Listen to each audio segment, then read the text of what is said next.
Hey Ranger fans, we're here with passing game coordinator and receivers coach Anthony Weeden. Coach, how was practice today? Practice was pretty good. Got better. A lot of red zone work. So for the receivers, smaller windows. For the quarterbacks, making sure we're on the same page. So had to put some stuff in. Struggled a little bit, but all good in the day's work. Good. So. That's good to hear. What for you has been the biggest positive that you have taken this spring?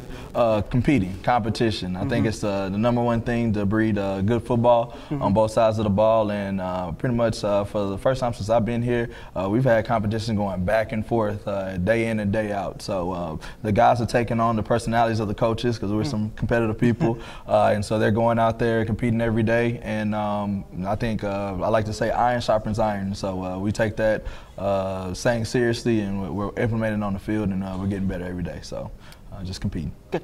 Well, when we were talking to your compadre, Coach Stewart over there, we talked about Deshaun Gordon and his move from the outside receiver position to a little bit more of an inside receiver position, and how that's going to help out Horatio Smith as he returns for his junior campaign, and helping him move along into the elite category of the Great American Conference for as far as receivers go, as well as all the other names that have popped up throughout the spring. So talk about that position change that Deshaun has undergone and what you feel like is going to be the biggest help because of that position change. Okay, well, first, Arte did a wonderful job for us last year, Arte Mira, and Deshaun is going to be able to take his place. Deshaun recruited him as a freshman, man. It was a small, quick guy inside who was really, really savvy, really runs crisp routes, and he can really blow the top off of some coverages. So with him and Horatio being on the same side of the ball, we hope to stretch the field vertically, be able to get Horatio with some more one-on-one matchups, and if they decide to go one high and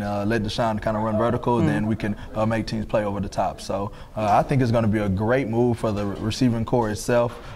Even at playing Z with TC and Gavin Gardner on the outside, we'll be explosive at each position, and that's what we're looking for to be. So moving inside, be more explosive. That's my answer. Scoring whenever they touch the ball. That's it, man. That's what we hope to do. So what's going to be the biggest difference from last year's receiver group to this year's receiving group that you've seen over the spring? And we wanted the biggest emphasis. We sat down. These guys did a great job of coming in, watching film, and what we saw on tape is we wanted to be tougher and wanted to be smarter. Those are the two things that we really wanted to nail down. So coming into this offseason, that's exactly what we wanted to do, make sure we put in the work in order to accomplish those two things. And we were very productive in catching the ball, but we wanted to say it's an 80-20 rule. All right, so 20% of the time, if you're a really good receiver, you'll probably have the ball in your hands, but 80% of the times it won't be in your hands. So what type of player are you whenever the ball's not in your hands, that 80%? And that's the main thing that we try to focus on when watching tape.